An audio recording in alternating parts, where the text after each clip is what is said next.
নমস্কার বন্ধুরা, দীপা রান্নাঘরে তোমাদের সকলকে আরও একবার জানাই স্বাগত।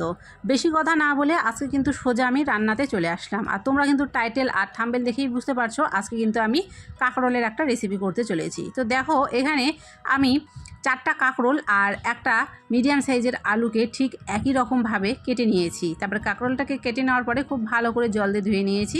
এবারে কড়াই বসিয়ে কড়াই তেল দিয়ে তেলটা গরম হয়ে গেলে একই সাথে আলু আর কাঁকরোলটাকে দিয়ে সামান্য করে লবণ আর সামান্য করে হলুদ গুঁড়ো মিশিয়ে দিলাম।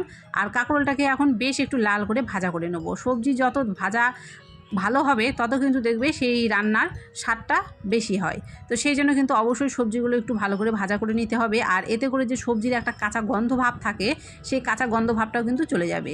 কাঁকরোলটা বেশ 4 থেকে 5 মিনিট মতো হাতে সময় নিয়ে আমি একটু লাল রং ধরিয়ে দেখো ভাজা করে নিয়েছি। কাঁকরোল আর আলু ভাজা হয়ে গেলে তেল থেকে উঠিয়ে নিচ্ছি।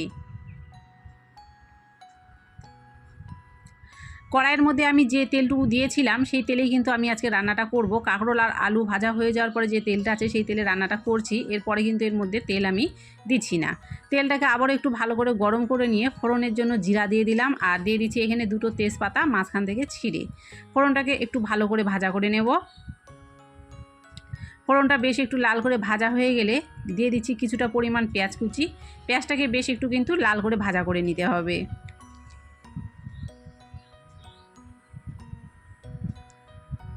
2 থেকে 3 মিনিট মতো সময় নিয়ে দেখো পেঁয়াজটাকে বেশ একটু লাল করে আমি ভাজা করে নিয়েছি। এবারে কিছু মশলা এখানটায় ব্যবহার করব। তো প্রথমেই দিয়ে দিচ্ছি আদা আর রসুন বাটা। এবারে মশলার বাটিটা ধুয়ে সামান্য করে একটু জল দিয়ে দিচ্ছি, এতে করে মশলাটা পুড়বে না।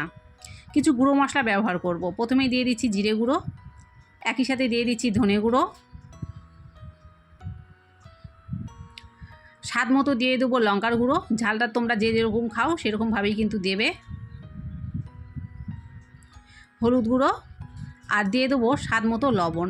লবণটা কিন্তু এখানে একটু বুঝে ব্যবহার করতে হবে, কেননা আলু আর কাঁকরোল ভাজার সময় কিন্তু আমরা লবণ ব্যবহার করেছিলাম, সেই জন্য লবণটা একটু বুঝে শুনে দিতে হবে। সামান্য করে দিয়ে দিচ্ছি একটু চিনি। এবারে মশলাটাকে খুব ভালো করে কিন্তু কষিয়ে নেব।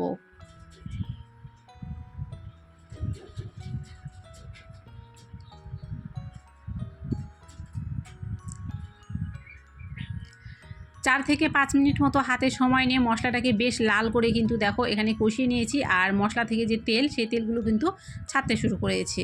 মশলার যে কাঁচা গন্ধ ভাব সেটা কিন্তু চলে গেছে। এবারে ভেজে রাখা কাঁকরোল আর আলু দিয়ে দেব।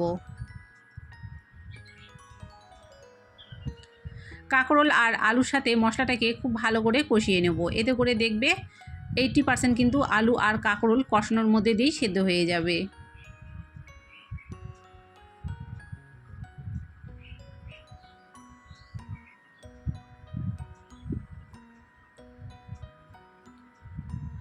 কাঁকরোল আর আলুকে কিন্তু বেশ কিছুক্ষণ সময় নিয়ে দেখো খুব ভালো করে কষিয়ে নিয়েছি। এবারে দিয়ে দিচ্ছি আমি জল।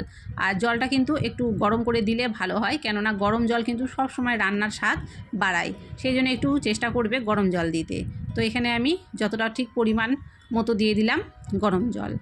জলটা দেওয়ার পরে এখানে একটা ঢাকনা দিয়ে কিন্তু এবারে রান্না করে নেব। আজকের রেসিপিটা কিন্তু খুব সাধারণ, আর এই রেসিপিটা কিন্তু ঘরে থাকা মশলা দিয়েই তোমরা তৈরি করে নিতে পারবে। এই রেসিপিটা দেখতে যেমন দুর্দান্ত হয়, খেতেও কিন্তু দারুণ স্বাদের হয়ে থাকে। কিছুক্ষণ পরে ফিরে এলাম, দেখো জলটা কিন্তু বেশ অনেকটাই শুকিয়ে গেছে আর গ্রেভিটা কিন্তু বেশ কিছুটা পরিমাণে ঘন হয়ে গেছে। এবারে কাঁকরোল আর আলুর মধ্যে আমি যে তেজপাতাগুলো দিয়েছিলাম সেই তেজপাতাগুলো তুলে নিচ্ছি, কেননা রান্না করতে কিন্তু তেজপাতার যে ফ্লেভারটা সেটা এই সবজির মধ্যে বেরিয়ে গেছে। সেই জন্য তেজপাতাগুলো এখন এখান থেকে উঠিয়ে নিচ্ছি।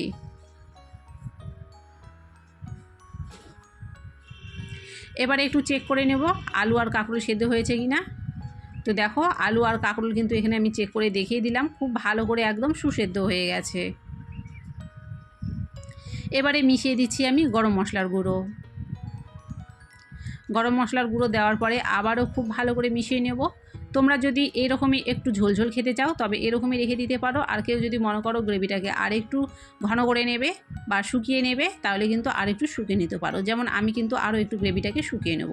এবার আবারও একটা ঢাকনা দিয়ে ঢেকে দিচ্ছি 1 মিনিটের জন্য। 1 মিনিট পরে কিন্তু দেখো আবারও ফিরে এলাম, গ্রেভিটা কিন্তু আরও বেশ কিছুটা পরিমাণে ঘন হয়ে গেছে। রান্না কিন্তু আমাদের হয়ে গেছে, এখন নামিয়ে গরম গরম ভাতের সাথে গরম গরম এই রেসিপি পরিবেশন করে দেব। আজকের এই কাঁকরোলের রেসিপিটা খুব সাধারণভাবে তোমাদের সাথে ঘরোয়া মশলা দিয়ে শেয়ার করলাম। তো কেমন হয়েছে অবশ্যই কমেন্ট করো। ভিডিওটাকে ভালো লেগে থাকলে অবশ্যই একটা লাইক করো, আর এইভাবে তোমরা বানিয়ে দেবো। এটা শুধু যে ভাত তা নয়, এটা কিন্তু তোমরা রুটির সাথেও খেতে পারবে, বেশ ভালো লাগে এই রেসিপিটা। তো যাই হোক, কেমন হয়েছে রেসিপিটা অবশ্যই একটা কমেন্ট করে ভিডিওটাকে একটা লাইক করে দিও।